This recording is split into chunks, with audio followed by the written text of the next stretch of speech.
Let me know when you're in. Okay, once you're in, jump into your F10 map.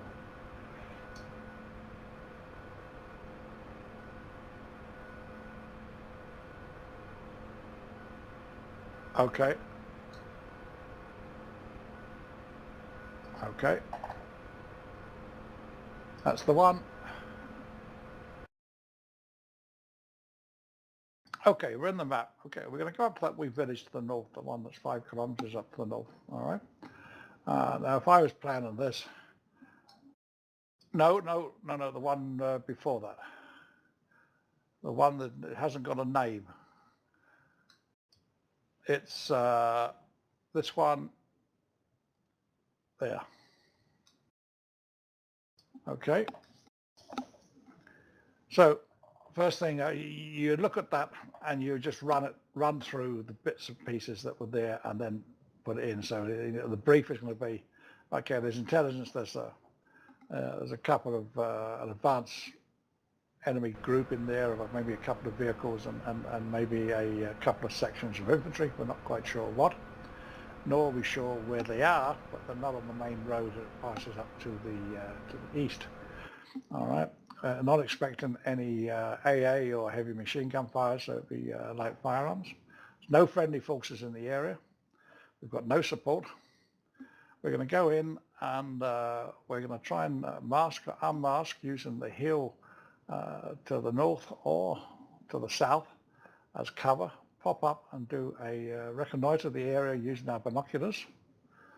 And then, oh, yes, you do, sir. I'll tell you in a minute. Okay, and depending on what we see, we then come up with a form of attack and attack them. So that's basically what we're going to do. All right, so for my planning so far would be that looking at the map, I'm looking at the contours. I'm going to flick into the satellite view to see if that tells me anything. It shows me the village, all right. It shows me the buildings. And it shows me that there's woods to the south, all right? Now flicking back to the altitude, the contour view. So yeah, we have woods to the south there, and we've got a hill to the north. Bearing in mind that there's enemy another 4 or 5K up. I'm going to go in along this road to this point here. This will be our first checkpoint.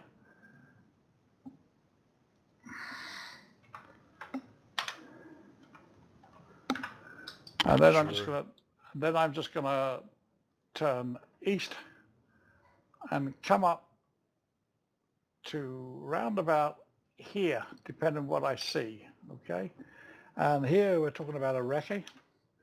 If I can get eyes on and a good examination, see what's there. If we find anything, we plan from there. If not, if I haven't got a good eyes on, we will come around far to the east to this point here, which will be recce 2. Come around to the north and come back into this position here. So we're going to cut into here. And if that doesn't do us, we're cut into here. All right, so as you can see, we've got recce, and we've got an ACP of recce 2. There's a recce point there. We call that one recce 2. And that'll just be an ACP. And that could possibly be a recce 3. All right, so that's going to be our flight path. All right, we might stop at the first recce point depending on what we see. If we're not, then we go right off to the east, work our way back, mask behind the hills, slowly pop up, have a look, and then use our binoculars. Your binoculars are your zoom view. All right. Reconnaissance. All right, so basically it's having a good gander to see what's there, and if we see something, then we work out a means of attack. So it's just a reconnaissance, all right, and we've got to be stealthy because you're not sure what you're going to be there for. We know there might be a SAM or a Sheikah or something, so you just got to stick your nose up. So it's stealthy flying, Are you happy enough on that brief, sir? Okay.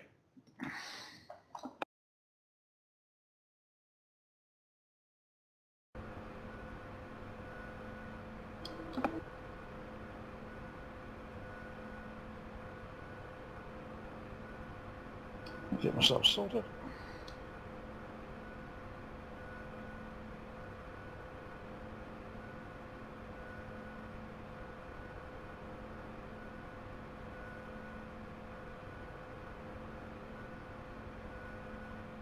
Okay. Torch.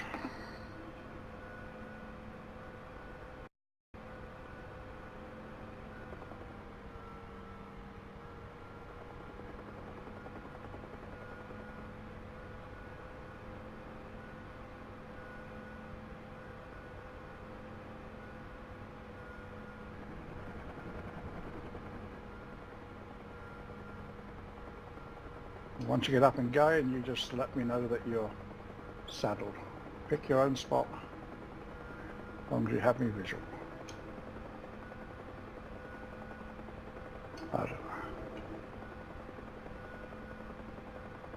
We can see the hill to our right, crestline, so it's not that high. In fact, I'll actually just shoot across up there now, jump slowly, so I'll bring the speed back down.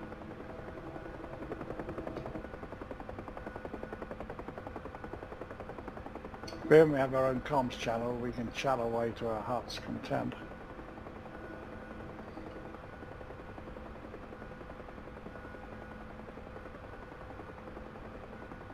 And don't forget to use your autopilot. So if we go into a hover, get as nearly as damn it into the best hover you can, and then just hit the autopilot. It's exactly the same as if you had two pilots. When you start using zoom and going full zoom, and you're looking at stuff, you're not going to be able to control very well. And especially if you're low.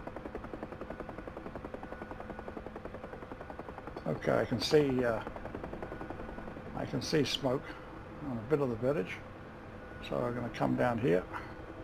User joined your channel. Hey, Night Giz. You go to bed, boy? Well, you guys are training, so yeah. Okay, sir. Okay. Good luck to you, mate. User left your channel. Over. Okay, so here we just come and sit. Get into a hover.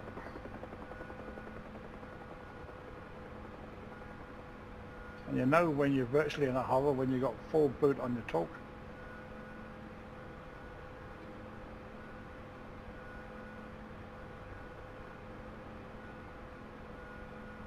Use your trim function to get yourself trimmed.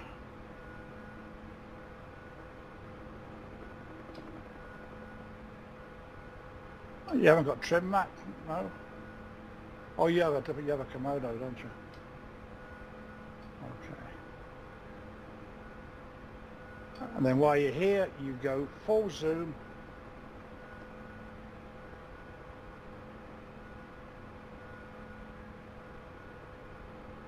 And that's what happens when you don't put it in autopilot.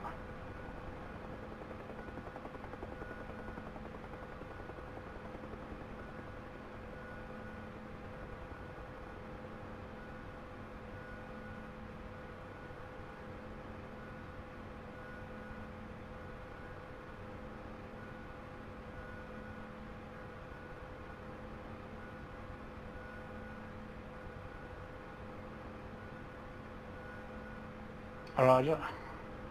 I see nothing. I see the hospital. You see the hospital? That'll be our reference when we get to the east of that. We've got a smoke. So anything that we see down there, okay, if you go from the, okay. Any reference down there will be from the hospital. We'll call that as a point of reference, Roger?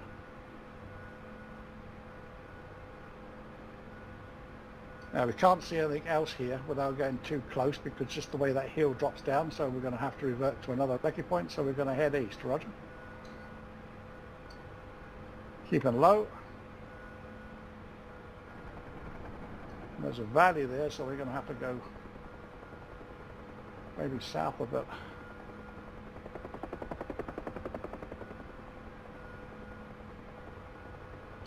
Maybe the other side of that dip.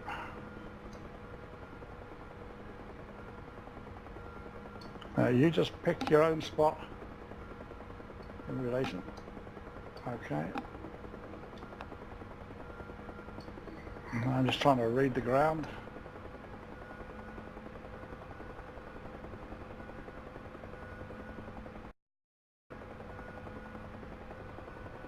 I'm not going to be able to get to that part I'm mapped as the ACP2 because it's not high enough. There's no cover. This ridge line is taking us south a bit the way it is, so we're just going to have to go this way and then round the back of it. Does that make sense to you? Looking at what we're going to see.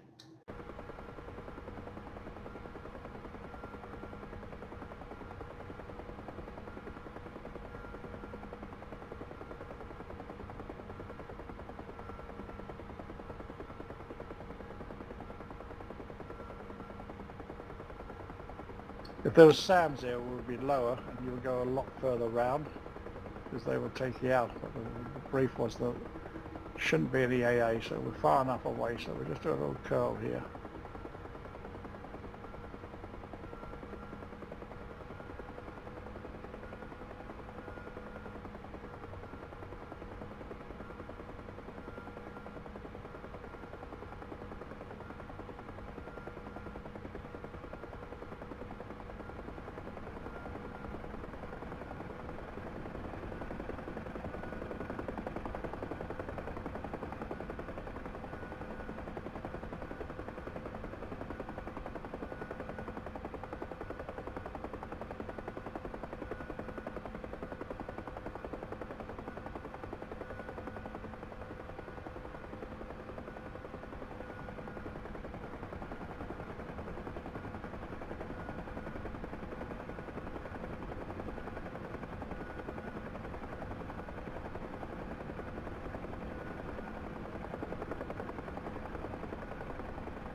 And just see the smoke over the tops of those trees.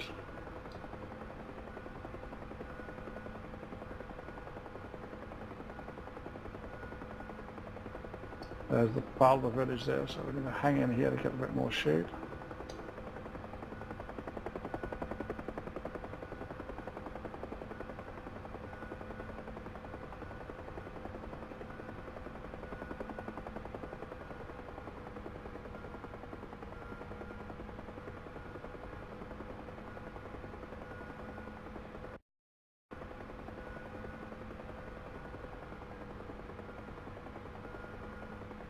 We'll just use the spot here.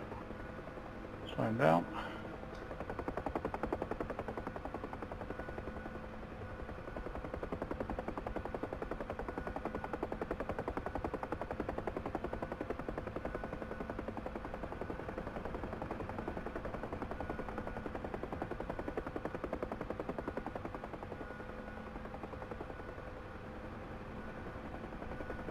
Yeah, bitch. Okay, going up.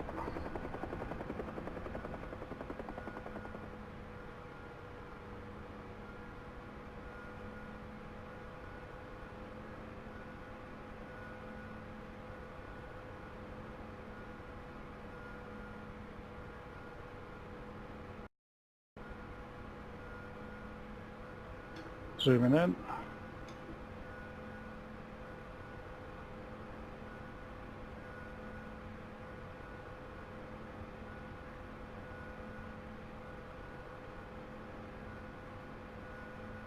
See a vehicle on the road.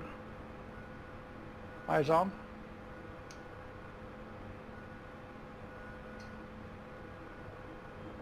All right, it looks like a vehicle. It's a dark mark on the road directly opposite the hospital.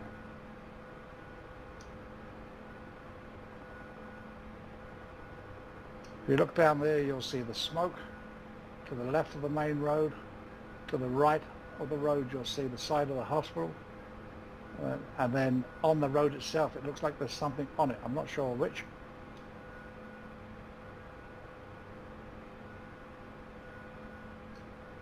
It would be, sir. Fully understand. Okay, we still can't see, so we're going to have to go round to the other side. See if we can get nearer. And we have to watch the enemy to our right as well here. Enemy to the north.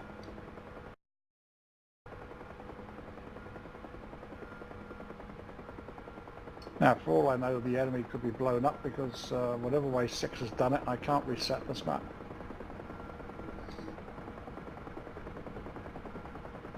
It was you. Consider yourself reprimanded.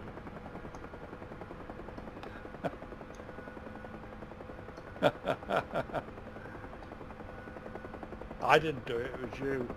I never do anything wrong.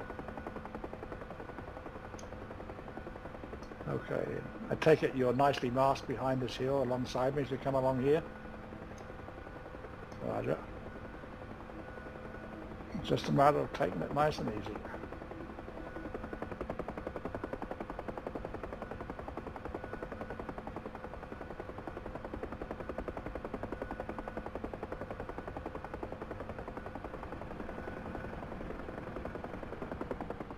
Try and get into a hover.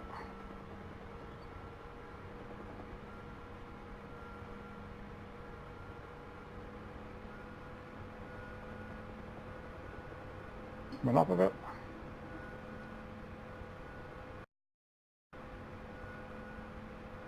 Okay, they're having a good look.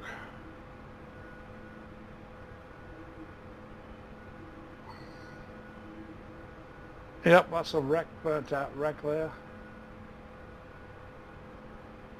And there's no vehicles. Okay, that burnt out wreck, can you see the burnt out wreck on the road, correct? Do you have visuals on it? Can you see the road? Can you see the roof of the hospital? Okay. Let's just say that was the vehicle, all right? So now we slide back into cover. So if you were tasked to do that and you had the time, you can go and have a look rather than flying over and getting shot. It's one option that's open to you, Roger. Okay, so we're just going to go up here and land on the top of this hill. If there's a bit flat enough to do it without wrecking ourselves.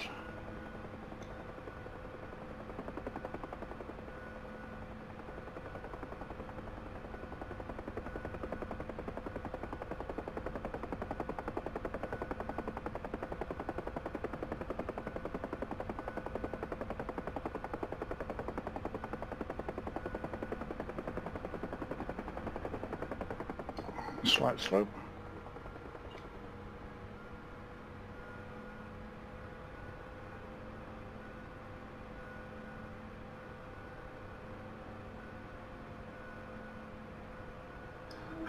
Okay, so we jump back into the F10.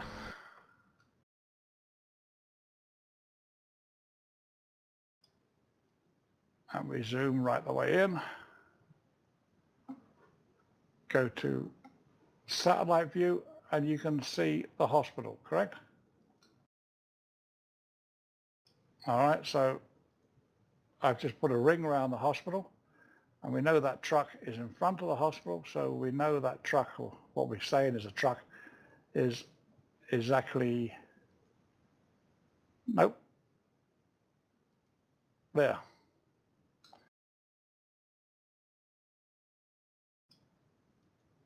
The hospital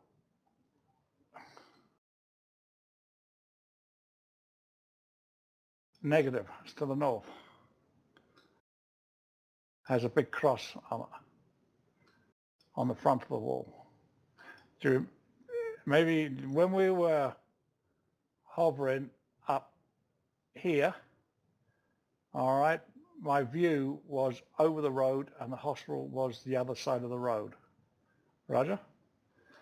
Maybe maybe you didn't see it in the VR, but if you zoomed into it, it had a red cross on the front wall.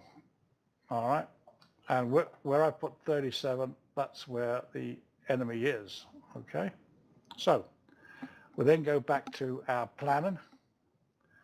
And what's the best way to attack that place? What would you suggest? West east. Okay, so we are where we are up the top there, somewhere near 34. We can't go back because there's enemies behind us to the north.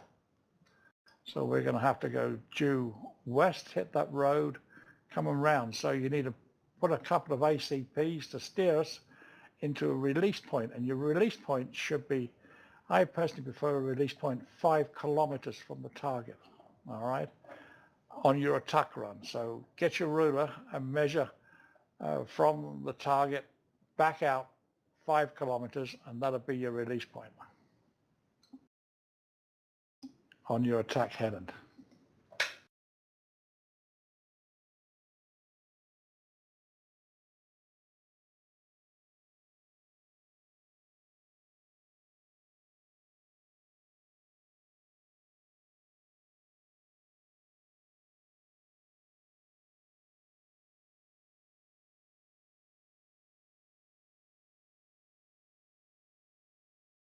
Okay, there's your release point. Now switch to your altitude view and see whether the contours will get in the way or not. Nope, you're coming in straight down that valley.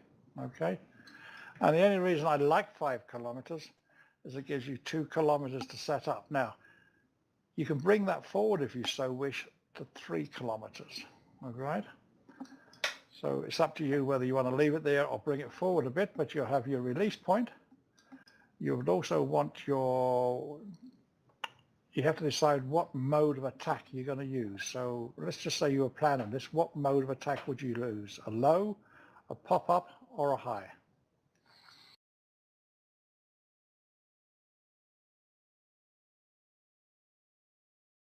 Right, so you're going to hit the release point at altitude, all right? So you briefed me. We're going to hit the release point at such and such. Okay, so that's good. Now you want a break point, all right? And you have it there, and it's going to be a break right. Well, that's good. And that's us. Okay, and from the break point, let me clear some of the other rubbish away. From the break point, if you're going to do, let's just say you're going to do a series of attacks, what would you do next? You have options. You can then, if you've done a break right, you can go down that road and go back and come back in the same way. So you're going to come in, perfect, come in from a different direction. That makes sense. Yeah, that's good. So put a couple of ACPs in for that and another release point, if that's what you want.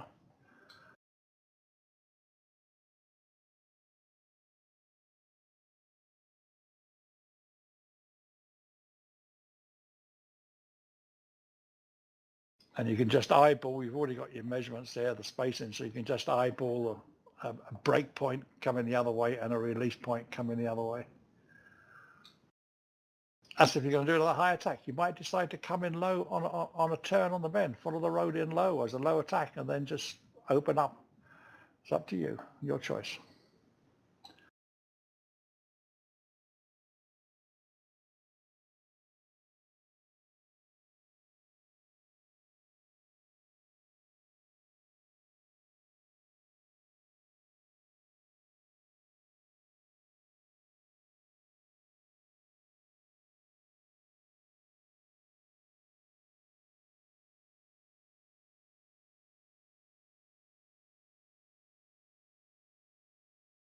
Okay, what mode is that? Is that going to be a high one or is it going to be a low one?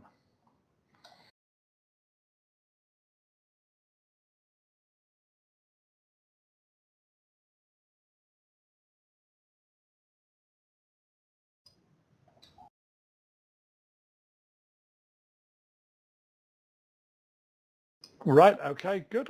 Yep, Perfect. Let's go do it.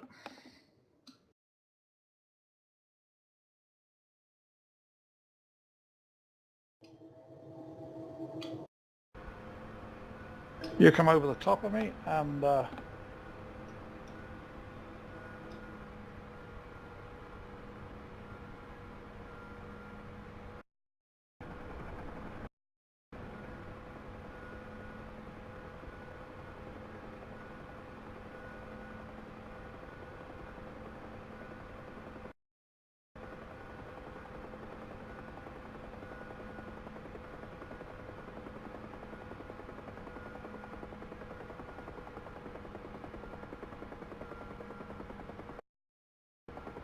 just be mindful of going too far north and that there's nasty stuff there.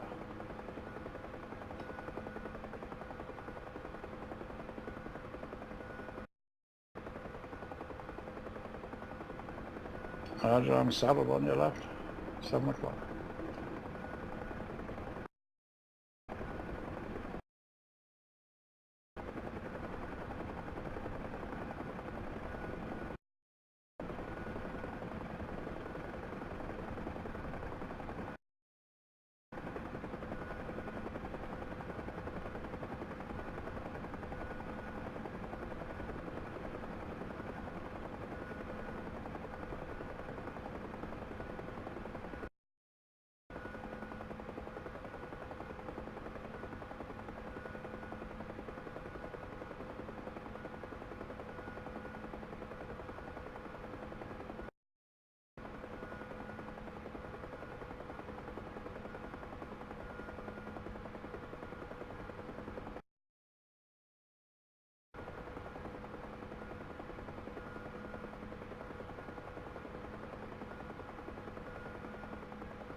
Okay, now if you look at that card while we're doing this and fill me in anything else you've missed on the briefing. We've done the formation. Yeah, well, you can tell me about the formation, you can tell me about the approach, munitions, climb point, break point, just run through it all as we're going down this way. Keep it as brief as you can. You haven't got to go into a load of verbals, you can just say it's wide left formation, something like that. And rockets first run, guns second, something simple as that, just short lines.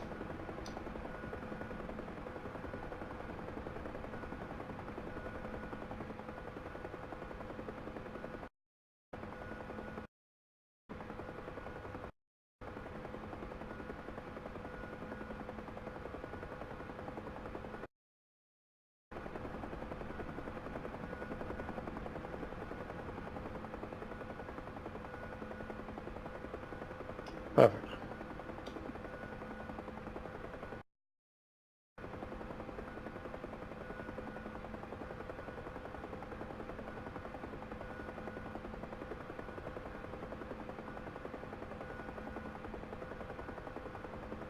Tipping it. Ah, then for you, sir, it's leaning in, or going in, or in. It's good enough.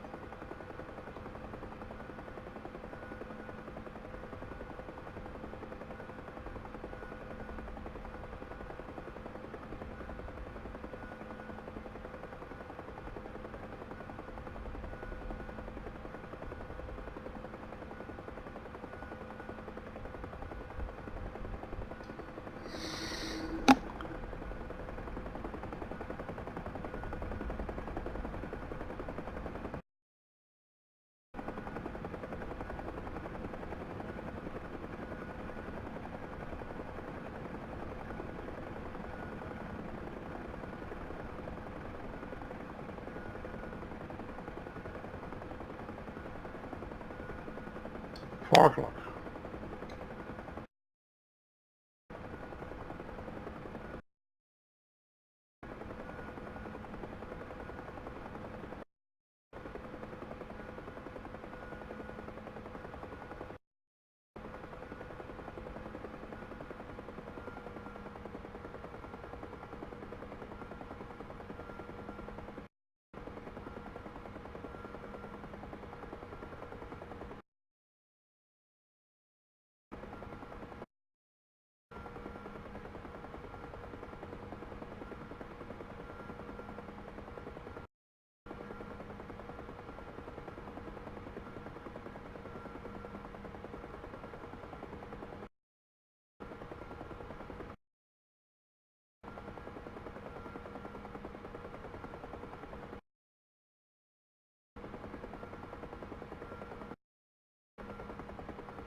Watch the speed, sir. I'm having difficulty keeping up.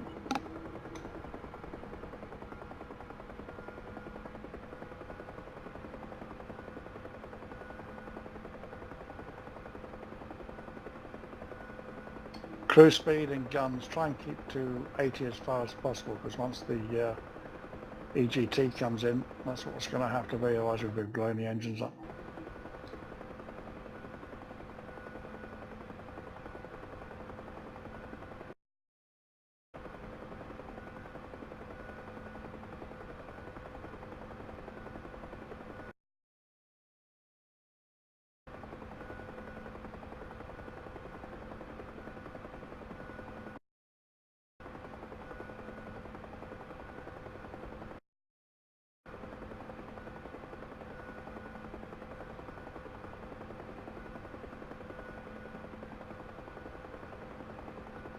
What's the brake on this run, Huck? I forgot, sorry. Brake lock. Roger.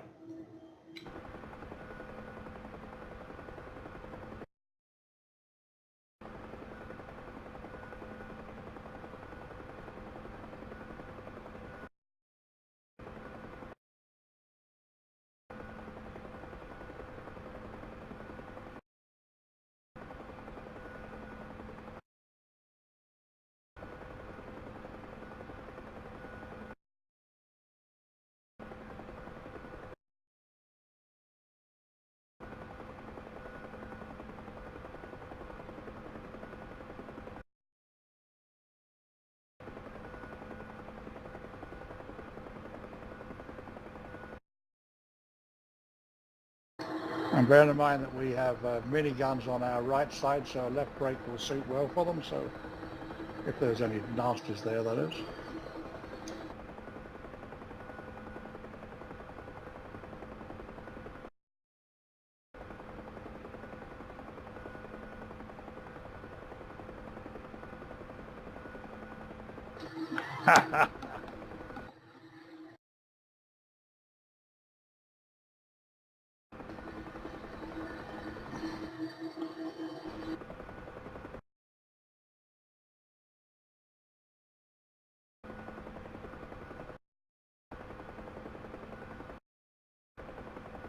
Keep checking your speeds up.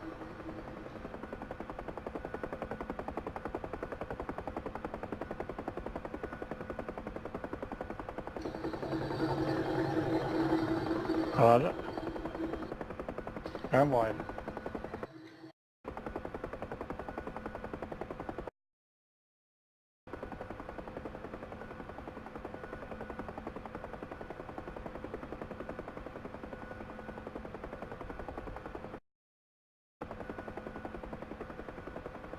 Might be a bit far on distance, mate.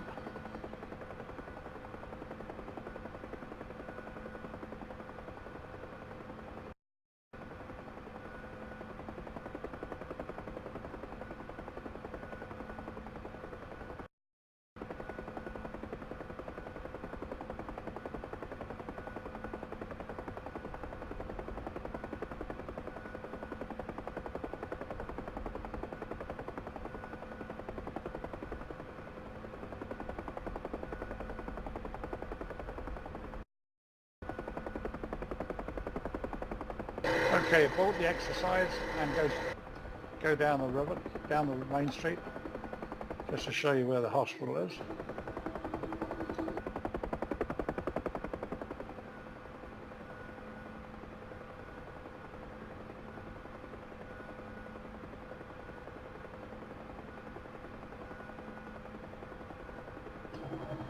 That's it. Now look at the wall as we slow down.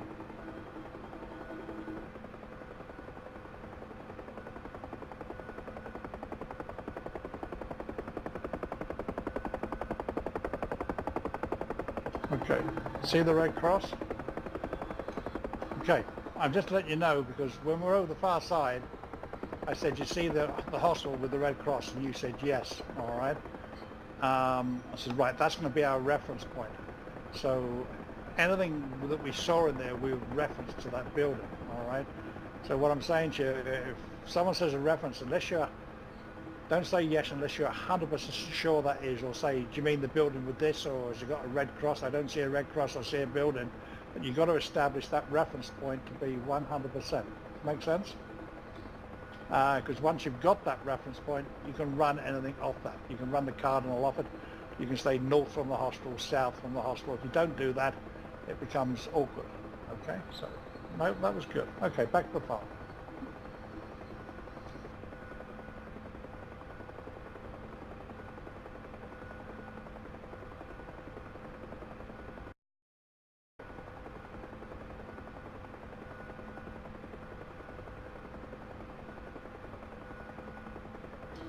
Roger. Keep glancing at speed. I noticed quite a lot there. You were creeping up a bit. So try and get the habit of checking your speed. It's only because if the EG exhaust gas comes in, we're going to be a bit screwed on that, you know. If the exhaust gas temperature modelling comes in, you'll blow the engine up. All right, because if you look at your exhaust gas temperature at the moment, at 80 knots or 60 knots of doom, we're seeing we're on the limit for continuous use. Roger. All right, now if you follow me, I'm just going to put the nose down and take it up to 90 knots at 0 VVI. You can see we're way above the limit. Roger. We're right on the we were blowing up. We get to that stage for more than a couple of minutes. In between, oh sorry, that's incorrect. Continuous, you were blowing up that stage. If you went up to the final mark, there's a chance that you would blow it up. Now, let's get you to Praxa Harbour. Right, see this hill to our right, to my 3 o'clock? Okay, I'm going to land on the FARP. I want you to go into a hover just below the ridge line, and then slowly go up, put your autopilot on, go full zoom and tell me what you can see 1 mile in front of you. And there's a knack to putting the autopilot on. You've got to get your airspeed to 0, and you're not sure of that because your instrument stops reading when you get below 20. So it's when you get basically 3/4 left torque pedal, you will know that you are on 0. All right, and you should. Well, if you can do that, what zoom do you have? Okay, do you go out HUD view?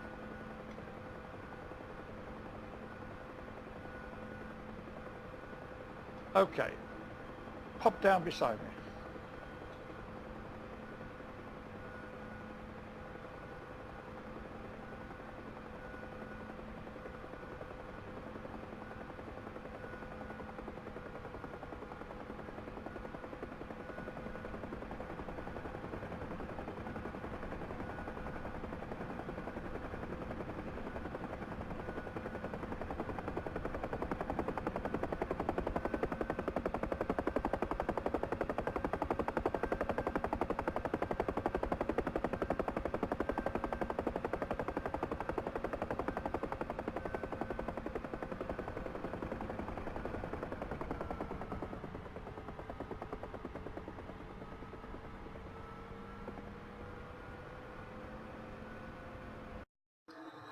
Okay, swing round so you can put your face me square on.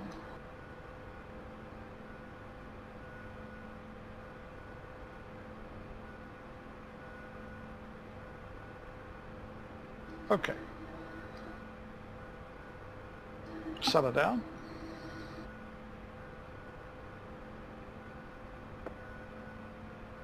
Okay, HUD view. It is a key combination, left out plus F1. See if you can hit that. And tell me what you see. Correct. The cockpit disappears, all right? And sometimes you get the knee board coming up, so if you hit the knee board switch, it goes away. Now go full zoom. And I mean full zoom.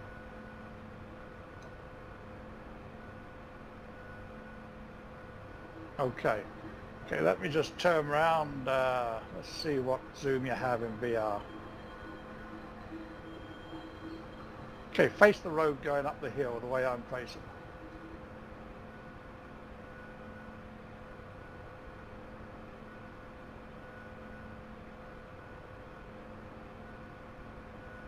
Now go into HUD view. Zoom full to the road at the top of the hill.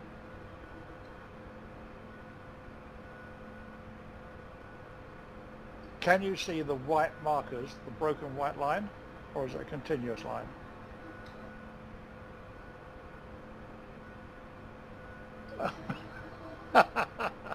Okay, to me on full zoom, all right, it's a broken white line, and I can actually count the number of segments right up to the top if I wanted to.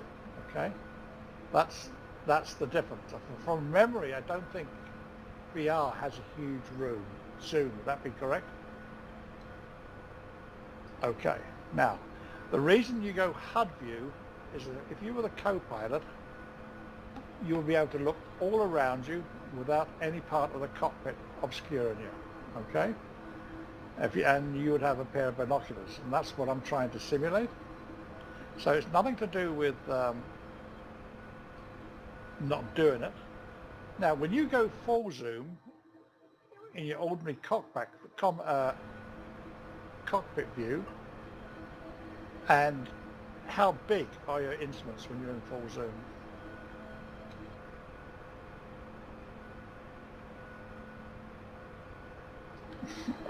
Okay, as regards, how can I describe it? Okay, if you're looking out through the cockpit and you've got the dashboard and you've got the top of your window, all right, if as you zoom in, do they disappear? You don't have any reference, correct?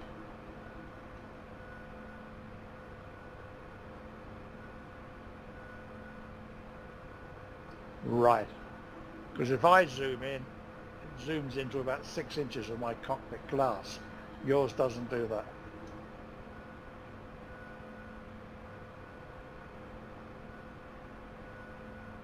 Right. Okay, now go out HUD view. And full zoom and look around to your right and to your left. You see the difference in the view that you have at full zoom? It's not that much different. Right, well then you don't have to go into it's the same zoom, but how much do you see?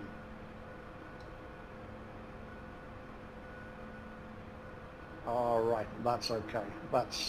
It doesn't go in that much. That's okay. Then you don't have to hit the autopilot to see. So you do not have any binoculars. So you're going to have difficulty spotting in the reconnaissance mode compared to full zoom. Now I didn't do a thing, not a thing. It just decided to do that. Work that out. It must be a mapping issue. Maybe I got some obscure thing mapped just as well on the file. Okay.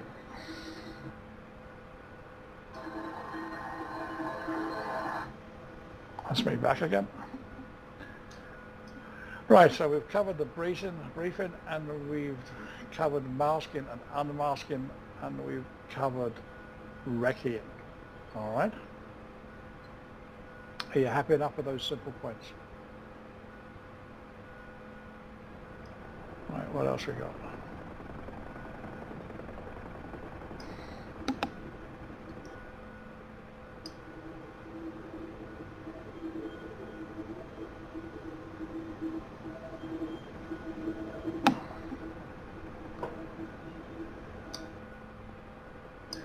Not necessarily.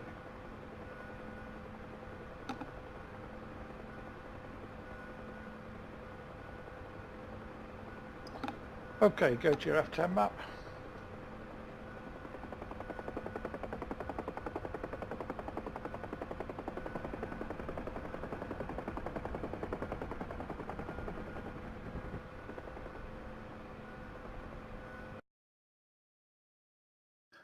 Okay. I want you to plan a route back, avoiding any of the enemy positions you see marked and any black tires. I want you to go back at terrain flight, so 100 feet the whole way. Okay, and you'll be navigating back to Glennsvik, to the aerodrome. And I want you to be masked the whole way. So no high flying. You use valleys. Any ridges you cross ridges at an oblique angle. You don't go straight over the top of them. You always cross a ridge at an angle of maybe 30 degrees is best, 30 to 45 degrees. The idea being that if you do that, you have a chance to see what's the other side, and there's something there, you can just do a quick turn out of it. Whereas if you go straight to it, when you have a look, you've gone past the ridge. Does that make sense? Okay, so you might have to go over, because there's a ridge line. Looking at the map, there is a ridge line or a mountain range coming through. So you're going to have to go over something, but you zoom in and out. Check it out. See, you're putting the ACPs in. That's good.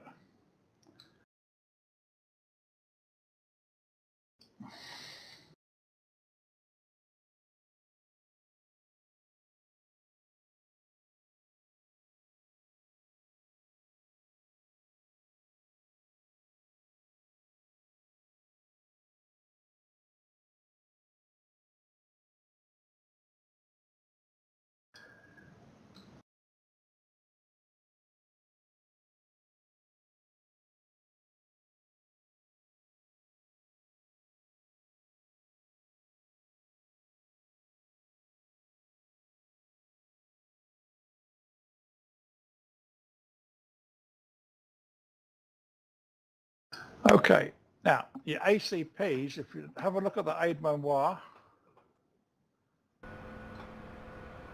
and what does it tell you about ACPs?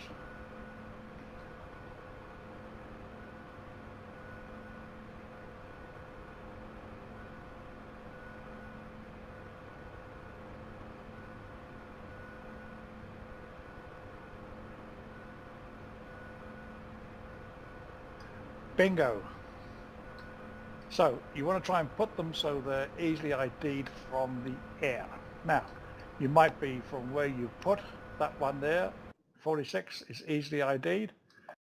47, yeah, you could say that's easily ID'd because you're going to see that mountain ridge.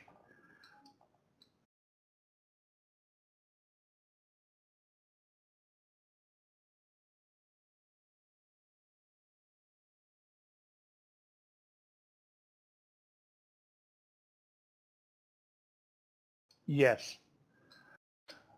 The mountain ranges don't worry about obliquely until you hit them. So if you're coming to a ridge and you're flying straight at it, 500 meters from it, you just turn 30 degrees to it, go over the ridge, and then back to 90 degrees on your normal course.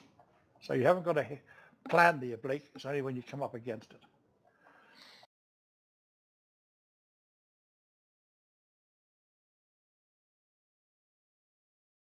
And for instance, from 54, you might say, are I going to go on a compass run over those hills on a direction of, I don't know, 245 degrees to ACP such and such. And that might do it. They don't have to be on a point you can recognize, but ideally it should be. But it just depends on you and the situation as you see it. That looks fine. Going from 54 to 55, I would put a mark on it and I'd give yourself a bearing and a distance.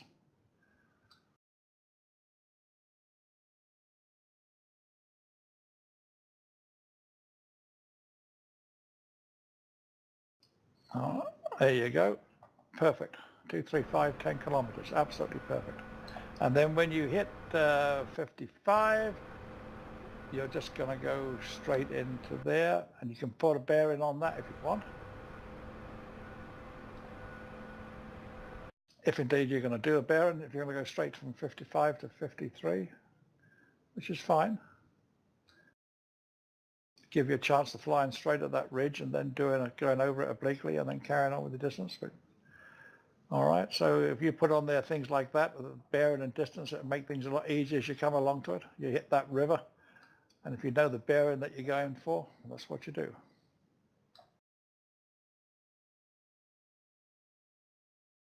Perfect.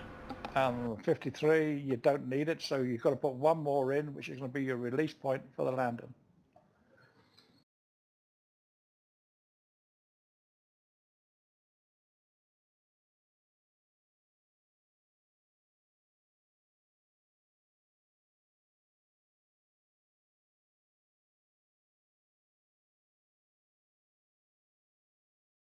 That's it. And I know you're typing that in, and because you're in VR, it can be a pain in the ass. So you don't have to type it in if there's just the two of us. This is just letting me know that you understand what it is. So you might just tell me 46, 54, 54, it's 235 for 10, and such. All right, if you can type it in, fine. If it's a pain, just tell me. There's no need to do it. But in this situation, that's perfect way of doing it. Does it all make sense, mate? Okay, and putting those wee things in, give you a refresher as you're going along. You know, if you're doing it for right, your co-pilot would have written that down on a piece of paper, and he would keep in your right, and when he hit that, you say, right now, turn 235 for 10 kilometers, and such and such and such and such. But that makes it so good. So we will want maximum height 100 meters, and I'll be wherever you tell me, and keep your speed at 80 knots.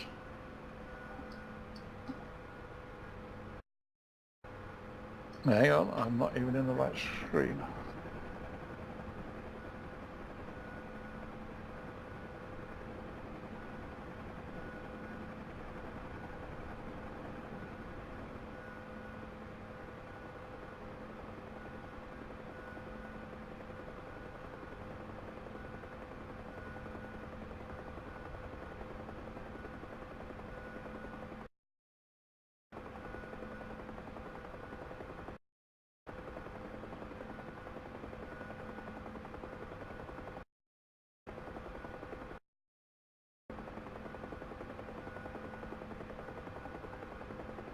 Yeah, that's because that's because of a TeamSpeak had gone off, so I wasn't steering, and I was just taking my mouse off, and let me find out where you are. You've gone north, did you say, or south? North, roger. South now. Put your beacon on so I can see you. Visual. And turn them off now.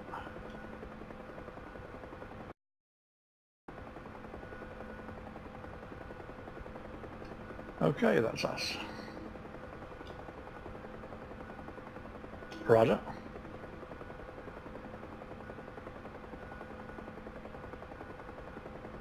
And if you see a hill, you haven't got to be at the bottom of it. So you haven't always got to be down. If you're flying along a hillside, the best place to be is even halfway up the hill. All right, because at the bottom of the hill or a valley, you'll find the enemy, and at the top you're silhouetted. So quite often the best place to fly is halfway up it.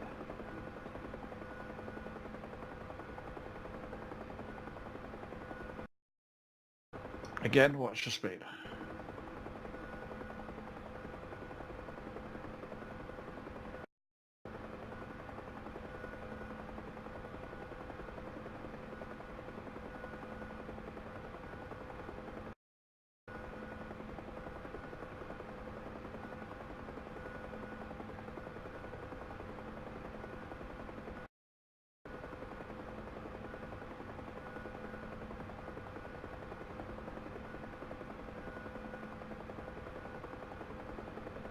And if someone asks you to put your lights on so they can see you, just your red beacon put on, not your navs.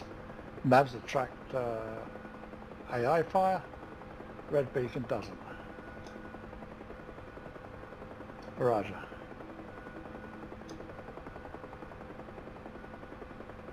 No, they say smash is supposed to relate to your beacon, so if it's smash on or smash off, it's your beacon. Your nav lights, all right, your formation lights, nav lights, whatever you want, they attract the AI. So they will aim at that.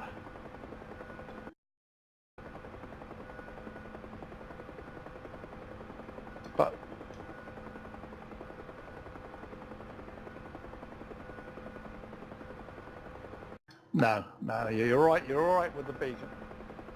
The smash is check your brevity. Do I have smash in brevity? I'm not sure whether I do or not. I check it. I check it when we get to the airport. Smash relates to just your beacon. Some people use it for navigation lights as well, but I think it just relates to your beacon.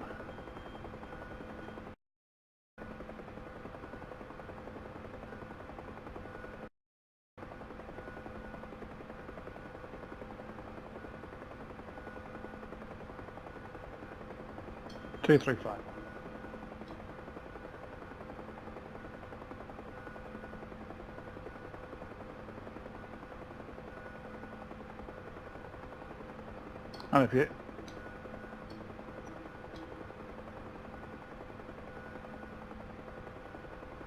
And if you look at any of the films at Vietnam, quite often going into air assaults and everything, they would even have their red beacons on.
Now you haven't got to stay at 80 knots going downhill.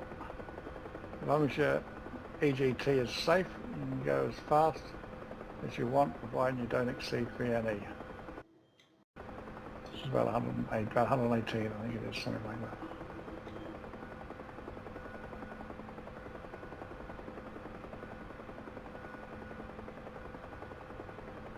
Okay, that's good. Now I want you to form up on me.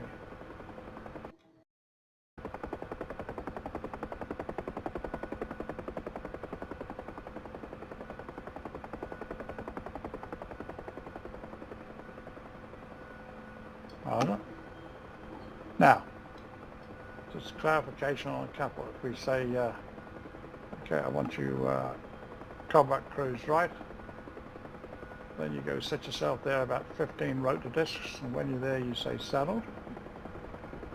Alright, if it's just combat cruise, you can go left or right, avoiding the 30-degree cone coming out the backside of this helicopter. The reason we go wide, the main reason, is if we think there's 5-0 about, you can't see the tracer coming straight at you. But if you go as wide as possible, in other words, you can still see me, but you're as far apart from me, whenever the tracer is incoming at one of them, the other one will easily be able to see it and to identify where it's coming from. Does that make sense? And that's the main reason why I introduced the wide, all right?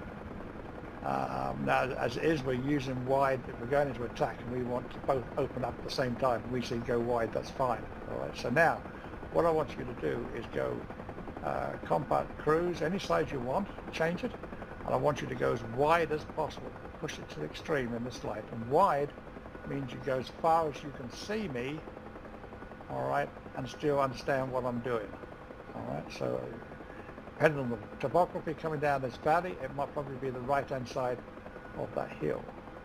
If it was flat, you might take it as far apart as even a kilometre. Does that make sense?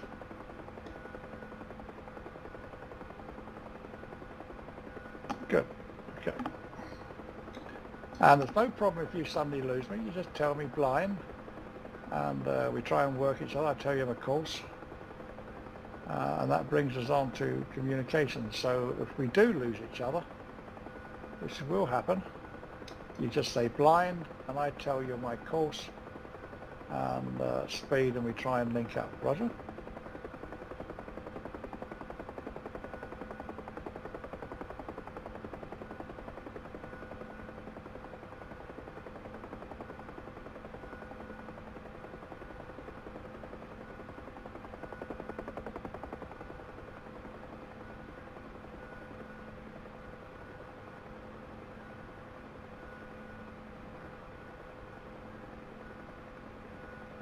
Try and lose you.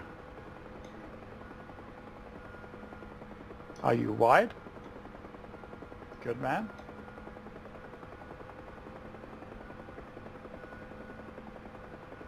Go nap of the earth.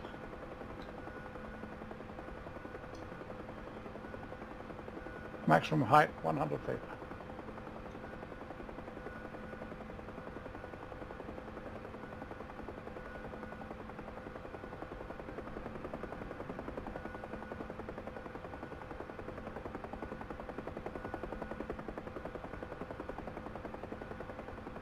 Okay, that's good. Roger. That's certainly not wide. Just go wide, go way over to that road. Come along this plane, and I will try and force the issue that we go wide. You lose me just to get into practice of coming back together. So you should be over that road, probably on those tree lines.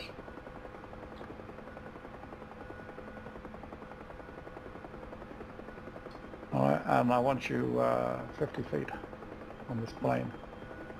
So, I mean, you're looking at me, you're looking where you're going, and you're looking at the altimeter, so it's very easy to lose me, there's no doubt about it. Now, if I was a decent leader, I'd tell you any serious breaks, but in the attacking phase, when we're attacking people, we can quite often lose each other. Or if we get a break, or if I say to you, break right, break right.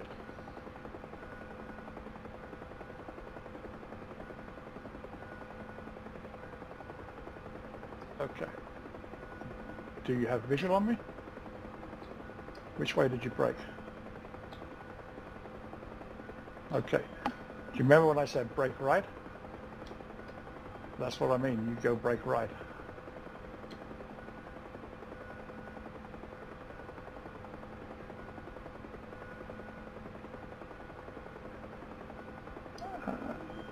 Okay.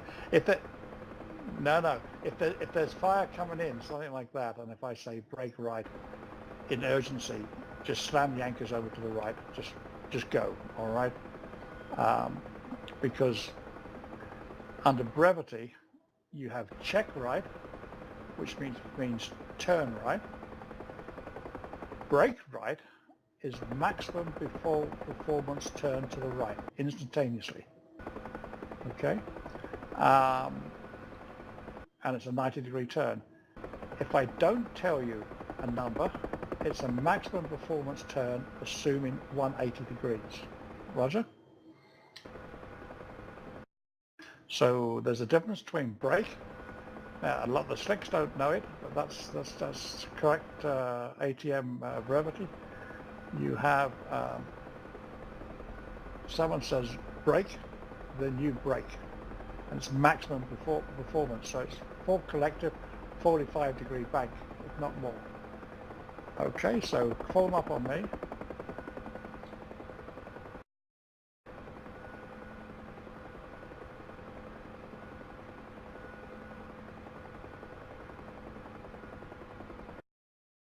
And likewise, you can tell me to brake left or brake right, and I won't question it.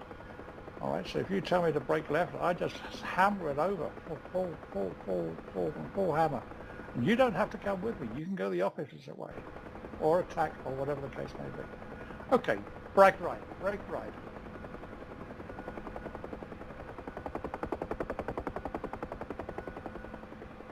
Okay. Blind.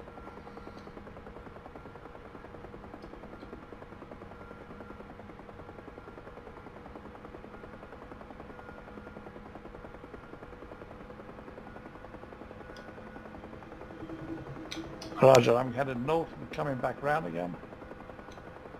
Pick a point as an RV point, call me into it.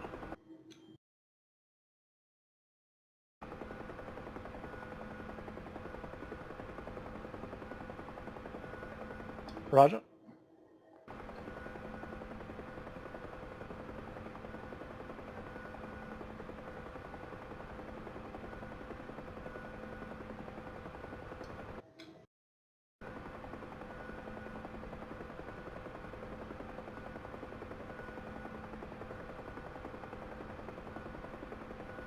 Okay, I'm just coming up to the shoreline now, the visual.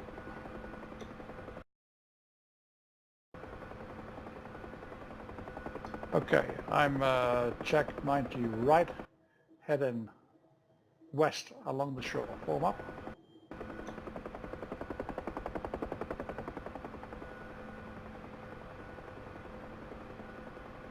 Slowing down, report when saddled.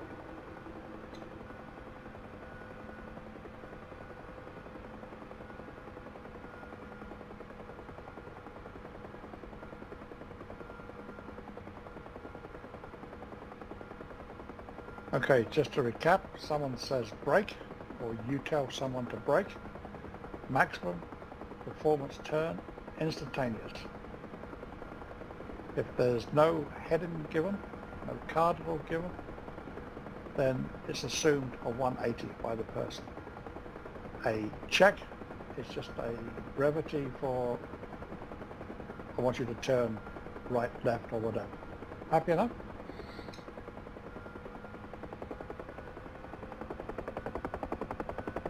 Now, a lot of slicks, all right, speeding up. A lot of slicks don't understand that, and they don't particularly do it. But if you're escorting, and you're in the an attached escort, in other words, it's an inverted Y with the slicks in front of you, and they start taking fire, then you might call to the lead, brake left, brake left. It's up to him whether he does it or not. All right, because at the end of the day, he's in charge of where his flight goes.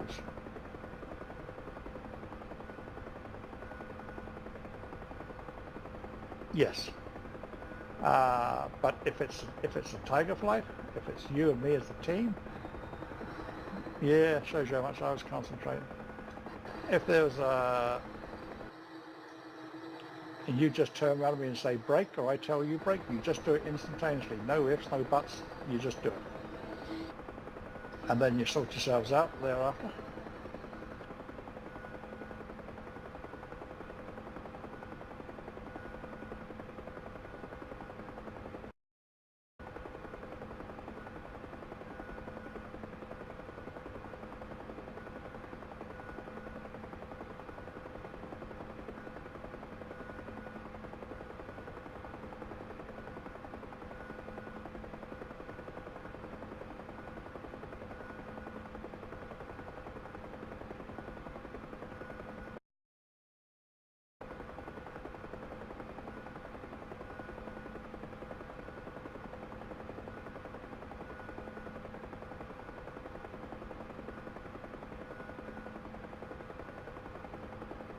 Yeah, if you check your brevity, smash is turn on off your anti-collision lights. There's a knee board in your knee bolt folder.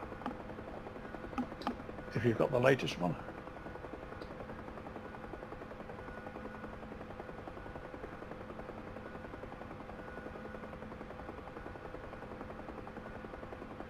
Okay, that relates purely to your anti-collision lights.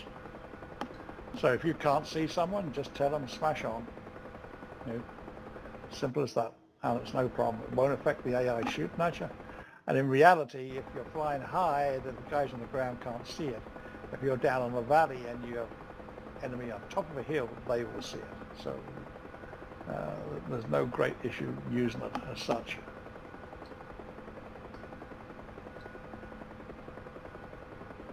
We just run through those others there.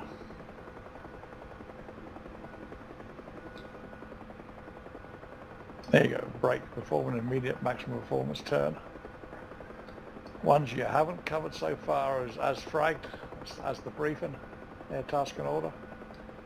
Saunter, fly at best endurance, which should probably be about 80 knots. You understand about bingo calls, sir? Okay. Normally if it was a proper op, you would establish, the flight lead would, or the AMC would establish what it is, whatever, how many liters or pounds of fuel on the airframe you would call bingo.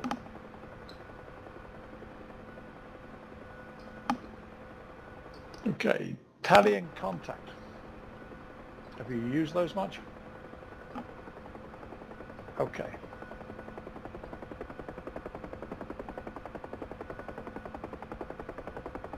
Okay. What about tally? Can you say tally or addy or something that's similar to it? Yep, use addy. All right. If whoever you're flying with, you can say, tell them, you know, if you're flying with someone until they all get to know or fly you with a team, just say, instead of tally, it's addy. That's good enough. All right. And contact. How about contact? Can you... Contact is fine. Use an H. All right, try it again. Perfect. Sounds like contact. Nothing wrong with that whatsoever. Likewise with tally, change the T to an H if you want. Call it a hally. They come across the same damn way. Okay, so don't even think about it. That's the way we get around that. So when do you use contact and when do you use tally? Okay. Now, if I see a target, for instance, when I was saying on that hill, that recce, the blown up truck, and I says, do you see the blown up truck? What you should have come back with is tally or hally. All right, it confirms sighting of a target or something non-friendly. Roger. And contact is something that's friendly, basically. Sighting of a specified reference point. So I'm sitting in the Gunship Bay. Where are you? So you're sitting there, right? Okay. Satellite aerials 300 meters in front of us. Bingo. All right. It's as simple as that. If I say, that's an Englishism there. So yeah. So you just. It's contact. Something that's specified. You see that hill? Do you see that ship? Yeah, contact. Do you see those friendly troops over there? Yeah, sure. Contact. All right. And tally is something that's nasty. Okay. It's a target or a non-friendly aircraft or a landmark or enemy position. So it might be, you see the hostile beside the enemy. Tally's good enough for that. All right, because it's all to do with the non-friendly stuff. Okay, and the opposite of that is no joy. So if you don't see it, you say no joy. You happy with that? And likewise, you've got blind, and the opposite of blind is visual. So we know those happy enough. So I think we've covered those all right. But the tally and contacts are very good. People tend not to use them, but it's a lot easier. And you can say them if you use the H. So you just say hally and you say contact. That's fine. It comes across on the mic the best. Is there any other of those brevity words you have difficulty with?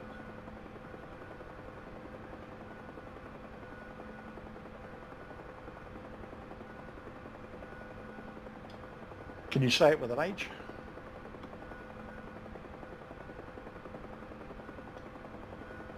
Yeah, Winchester. I mean, you said it fine. If it doesn't work with a W, then put anything you want. If there's any consonant that works with you, then you just use it. or even forget the concept. Even Inchester is fine. All right, that's good. Okay, what other rubbish have we got to cover?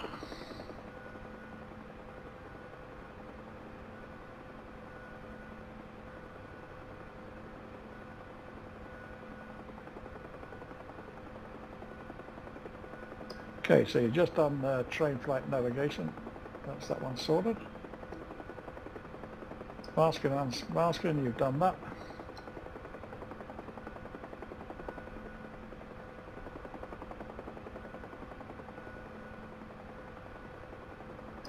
Okay, describe the techniques of movement. What of movement? Yeah.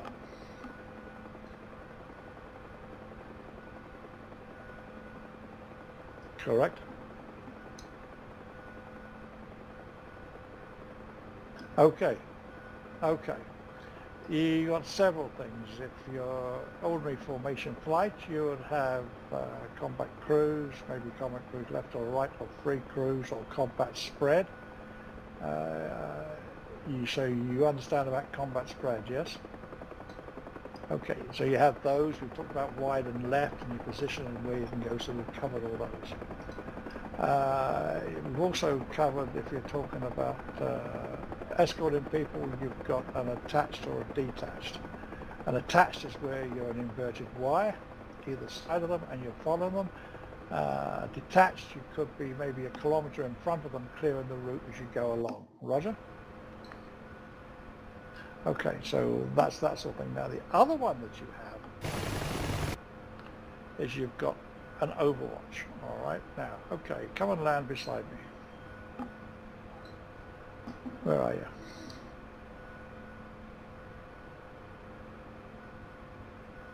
Get my focus back into DCS. Okay. You have a thing called bounding, all right? Let's just say we had to go across an area and we're unsure what was there, all right? So we're working as a team, so I'm taking off.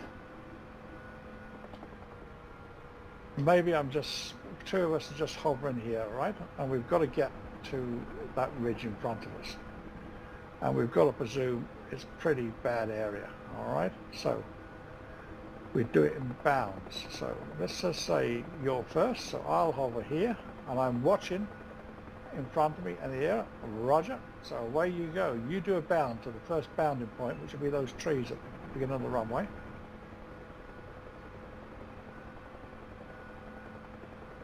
All right, and you'll be low. In these circumstances, you are low. You're 20 feet and no more than 40 knots. All right. And then you come into a hover, peek over the trees, view the area there. When you get there, you call me up. Roger. So now I'm coming up. And off on your left-hand side.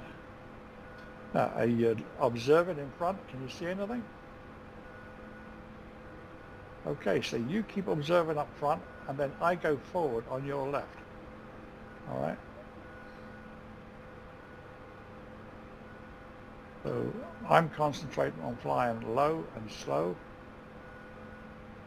And I've got another pair of eyes behind me, and I've just come to a natural reference point. Okay, we're going to go along the coastline, so I'm going to come into a roundabout here. This first building is where I'm going to stop.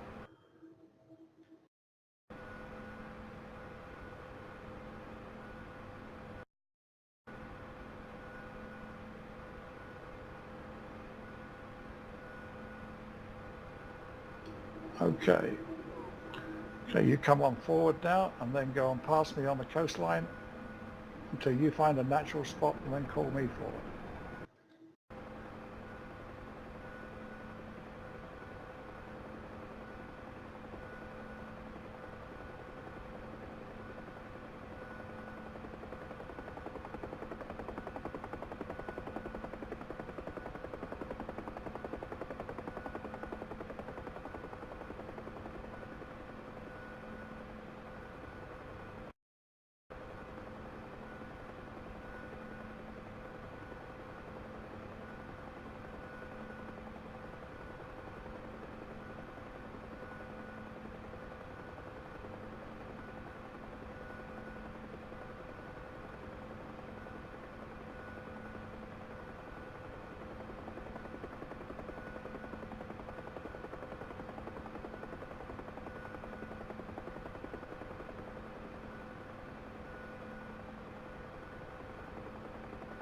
Roger.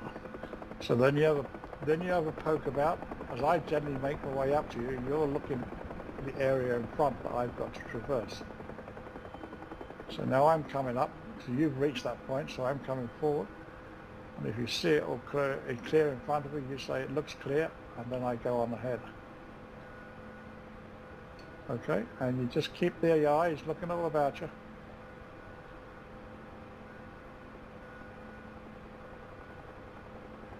Now this open area here, you put the speed up, all right, because it's open, so you go like a bat out of hell across this flat bit.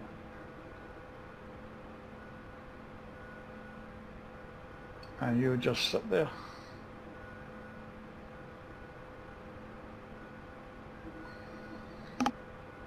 If a missile comes out from the left or right, you can tell me, I can put evasive action in or drop or whatever, it's just another pair of eyes.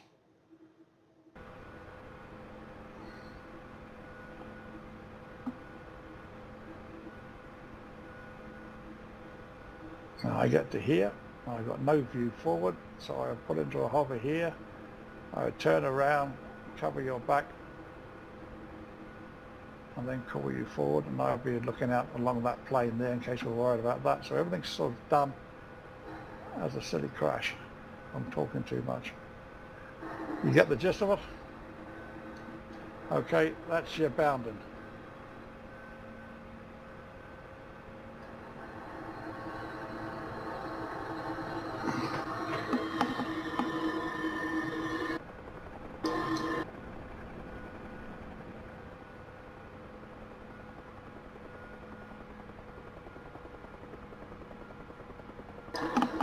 Okay, evasive maneuvers, threat calls.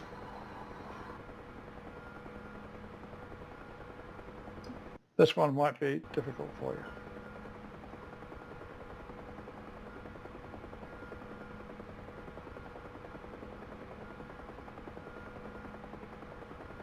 Okay, meet me on the runway.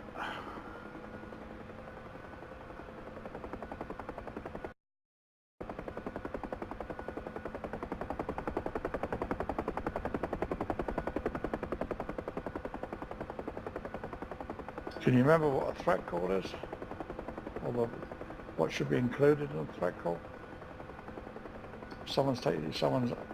You're taking fire or you see fire?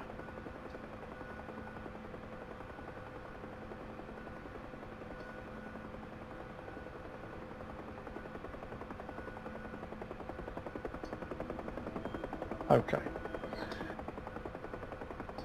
Pop down beside me.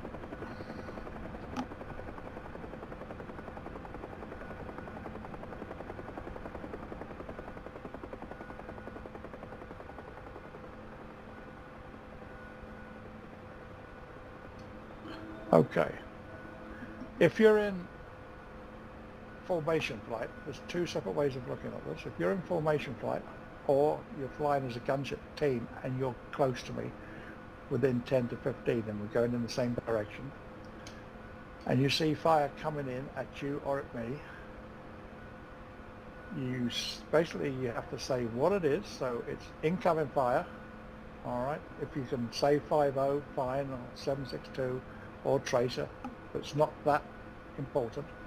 Incoming fire. If you're traveling in the same direction, give a clock call. Incoming fire, 3 o'clock. Give a distance, 300 meters. Give a reference point. There is one. House, wood, hill. All right. So again, it is what sort of fire it is. Basically, incoming fire, incoming tracer, clock, 3 o'clock, distance, 300 meters. If there's a reference point, there's a wood.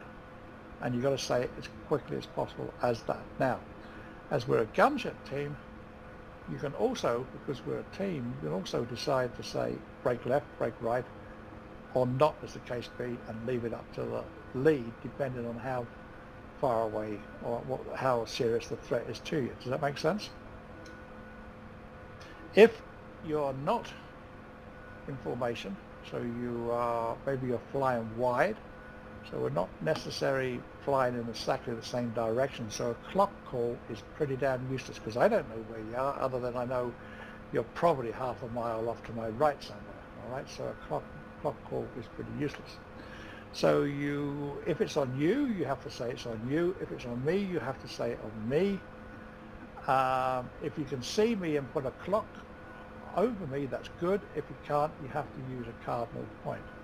If it's on you, you use a cardinal point because I don't know where you are. All right, so there's a wee bit of thinking here. So if the fire's on you, you're just saying, take an incoming fire from the west, 500 meters, breaking down. Chuk-chum. Simple as that. If it was on me, it'll be incoming fire on you, you're 4 o'clock. And it's up to me what I do, all right?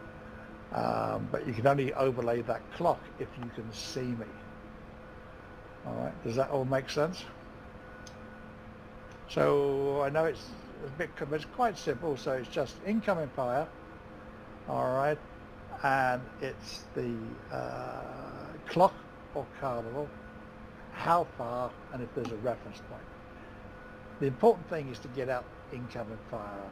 With your speech impediment, if you just get out what you can get out, and yeah, all right, whatever comes out, you get out. Don't you worry about it.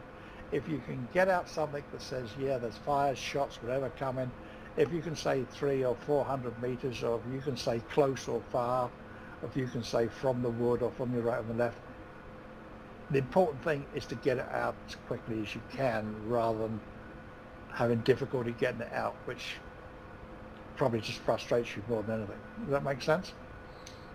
And because we're Gunship, it's a Gunship team, no one cares a shit, so you just say, even if you just say, shots, break left, that's fine. If you can, the rest of it comes out okay, that's all right.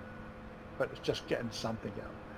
And that's your actions on. We've already covered about a break is a maximum performance turn, all right, and we're just going to practice some of these, or you are.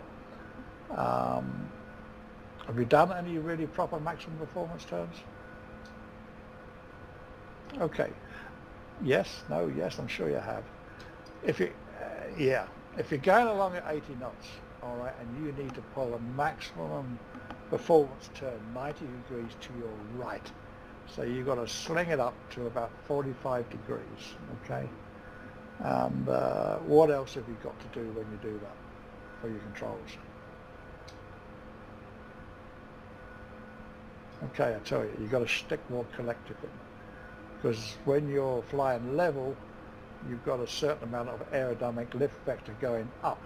When you've gone 45 degrees, you've lost a portion of that. So unless you get more collective, you're going to snap into the deck if you're going fast and low. Make sense?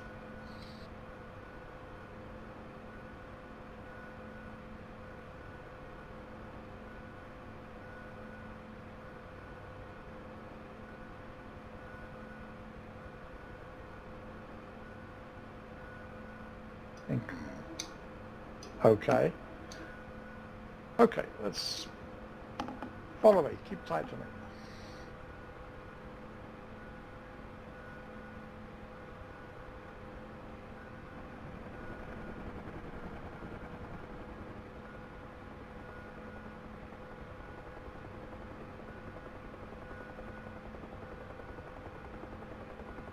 So if we're flying at 80 knots, maximum performance turn is this.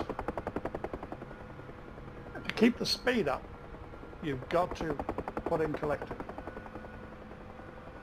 All right. Otherwise your speed slows down and you're sticking to the deck as well. So you're talking of about that degree there, and you're keeping the collective up. So let's just do a circle. We're doing 80 knots, bank angle, way over there, way over. All right. And we've got stacks of collective. We haven't lost the speed. All right, so come back up again, level. Go around the back of this. Now, if I do it now without putting collector fin. Get over, I then have to put in pitch, and my speed starts to drastically drop down. All right, so you want to keep the speed up. You want to actually increase the speed. All right, so if you're hammering down here,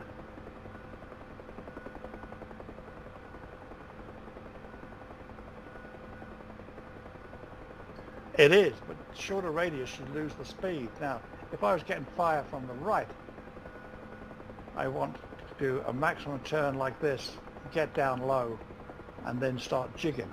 All right. If you're taking fire, what's the best way to travel to the fire? Can you remember?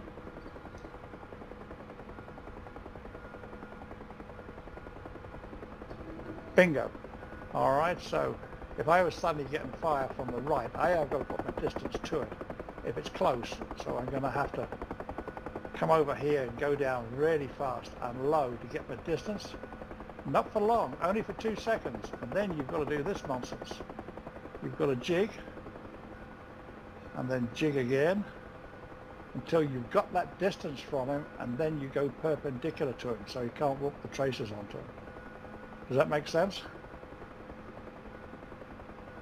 All right, it's all about, now I'm talking about stuff, if the guy opens up close, that's what you're going to do. If he's opening up from, how can I put it? If he's opening up from that building on my right, okay, that's not a great big deal. I won't break at all. Okay, if the building on my right, I would just keep it at this speed and keep down low and keep parallel to him. And then as I get more and more distance from him, there's a wee dip in the ground, then I would take that and then go that way. Does that make sense? You don't seem too confident.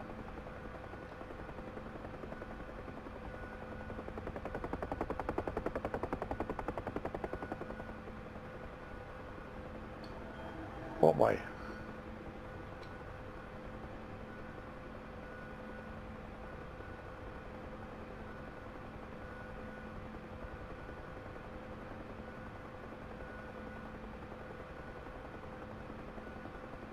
Yes. Okay, how can I do this?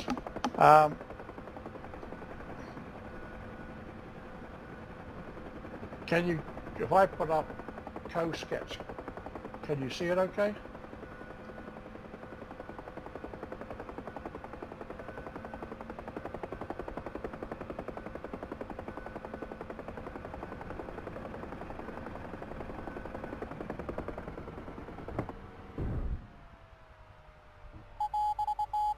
That's all right, don't worry about it.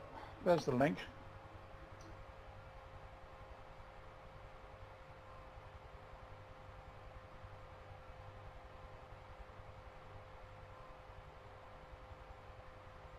Okay, the red circle's the enemy. Let's put a scale up.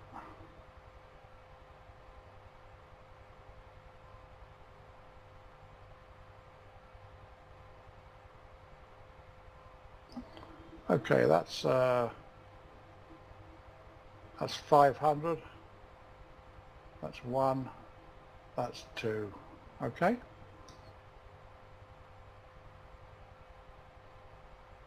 You with me, sir?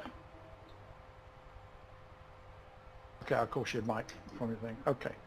If I was coming along this way,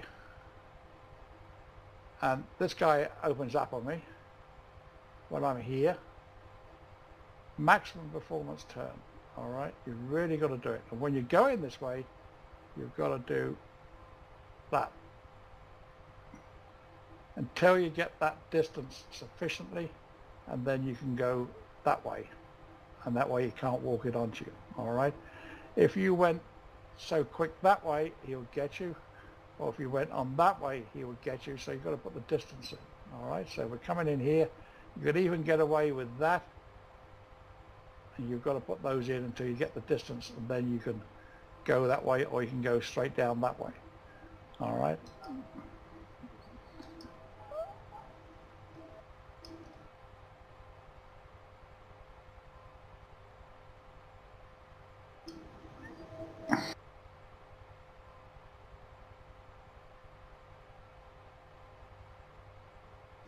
Yeah. Yes. It comes down, if that was,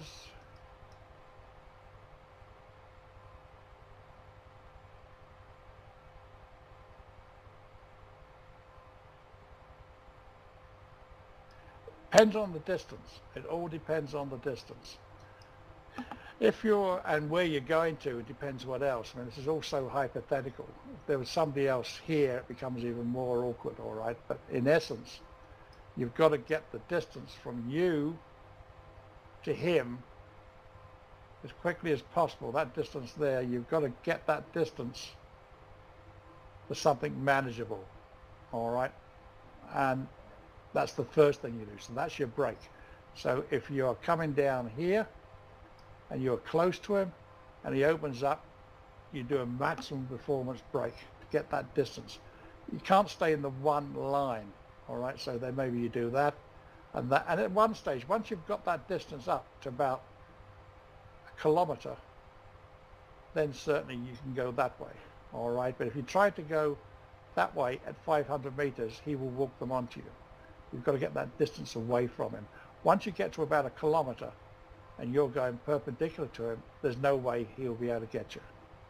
All right, so everything has got to be on its own merits, depending on the topography, the land, and everything else. But I want you to try a couple of maximum performance turns. I want you to do a couple of 90-degree turns, all right? And I don't really care a shit whether you're not going to blow the engine up, so come past me here at, or on the runways is good enough. I meant all the way back to the runway. Come along the runway at 80 knots. And then when I call brake, you just do a maximum performance right-hand turn, or I tell you which way to turn. And I want you to keep the speed up, if even increase it. And then once you've done the turn, start doing a couple of S-turns, 2 seconds in any one direction. And how you put that into place, if it happens to you, and the topography, is up to you. Does that seem fair?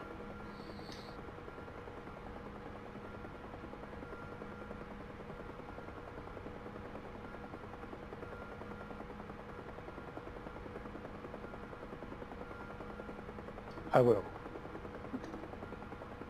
Or not at all.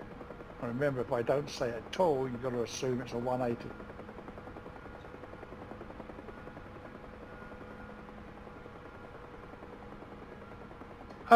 Cruise speed, 80 odd knots, 80, 85. At 20 feet above the runway.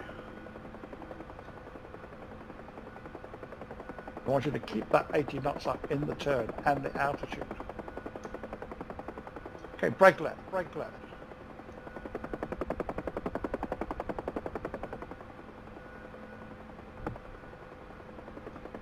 See what happens?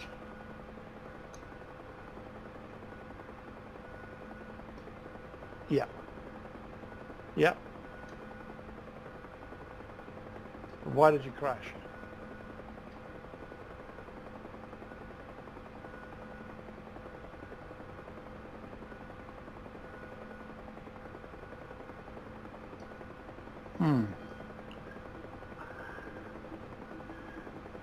Let me just try that. I won't say that you're wrong.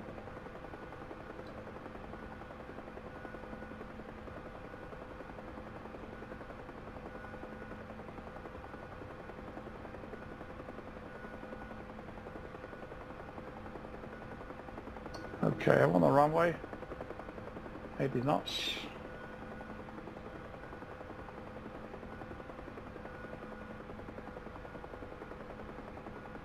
Brake left, hard over.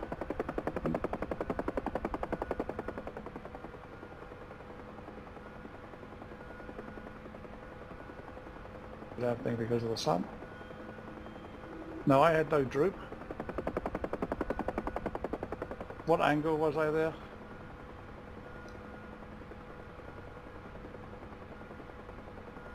And try it again and watch the instruments this time.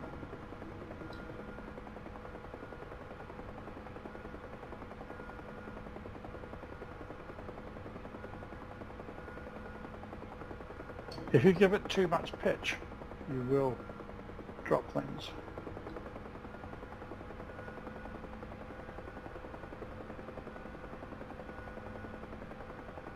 Okay, so I'm coming in.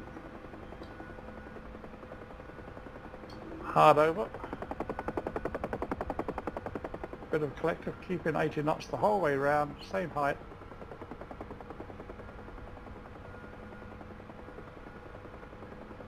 If I didn't put in collective, I wouldn't have been able to maintain that speed or altitude.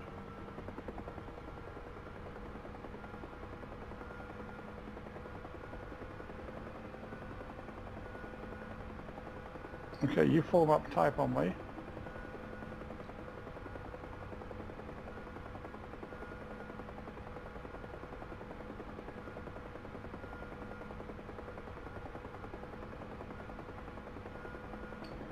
Roger. I'm going to do a check 180 left so you can cut the corner.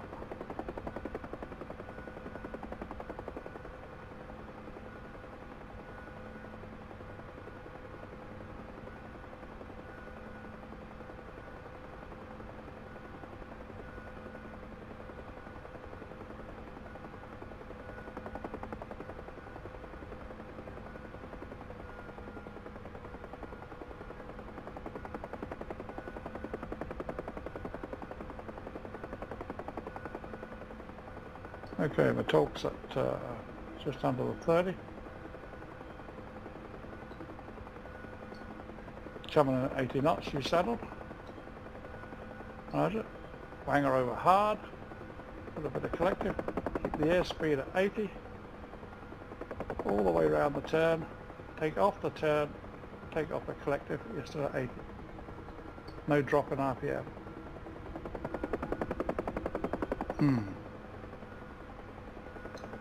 But why? Oh, you put it, how much pitch you put it? If I do this here, what? Yeah. If I put in with pitch to do the coordinated turn, you've got to keep the speed up. Okay, you go along there on the runway.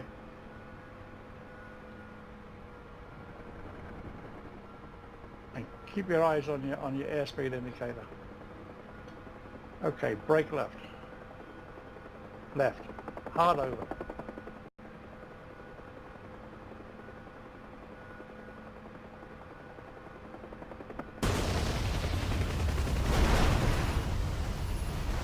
Thank you, Jim.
Okay, like I'm right behind you.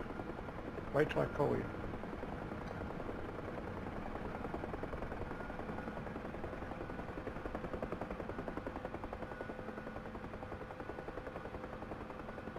Brake left.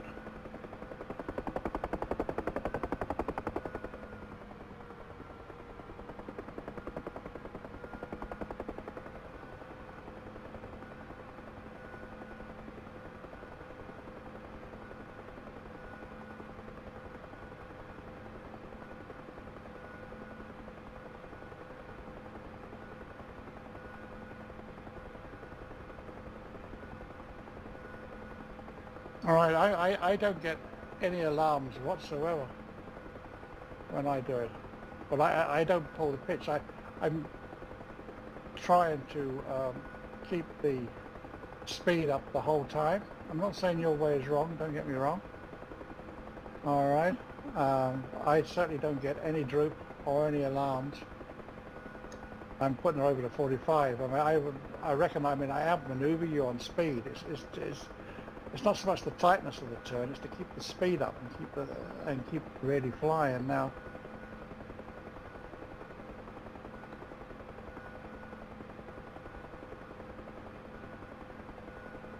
I mean, you do quite a steep turn, all right, and to a gunner, it's easy to walk on.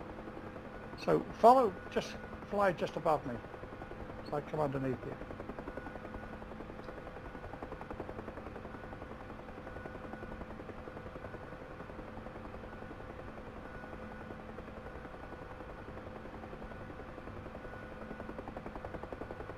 you. Okay, so I'm stabilized here at 30 feet.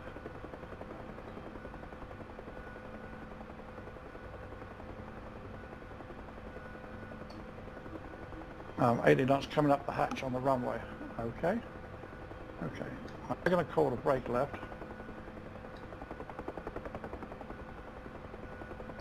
Brake left.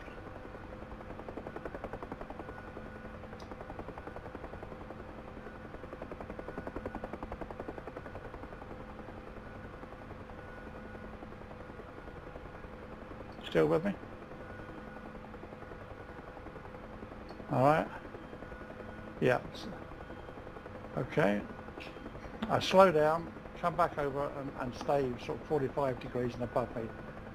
Stay directly behind me, but above me, about 50 feet behind me or so.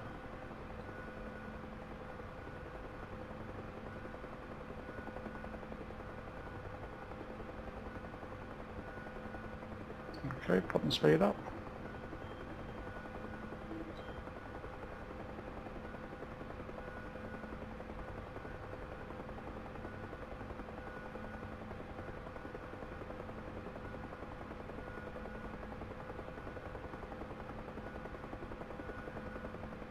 Okay, braking left, wanging her over, put in the collective, straighten her up, dropping the collective. Exactly the same speed.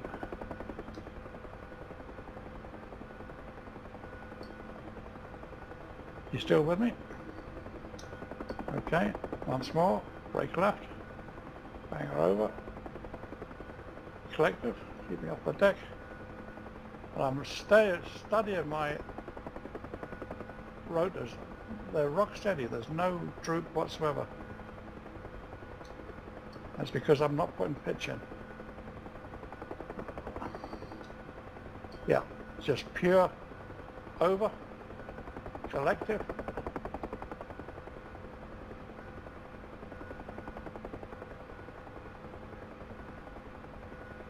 Roger. No, I'm not touching the rudders in the slightest, just wanging it through here. We'll do another, brake left, wang her over, hold the collective to stop you sinking. Once you get the head in, straighten her up, drop the collective to keep the speed. You're keeping it 30 feet the whole time, and your speed stays rock steady at 80, and you get no rotor droop at all. Are you happy with that, sir? Okay, that will get you out of a fix. It's not to say what you're doing is wrong. If you want to affect that, if you want to do the likes of that, which is a radical stop in a turn, all right, it's another way of doing a hard stop, or anywhere in between, that's fine. All right, but if you're low and you're doing a brake, just whack her over, put in the collective to stop you hitting the deck, straighten her up, ease off the collective, and you keep exactly the same speed without overstressing nothing. And that, sir, I think will do us for tonight. Let me just check, see what I've missed.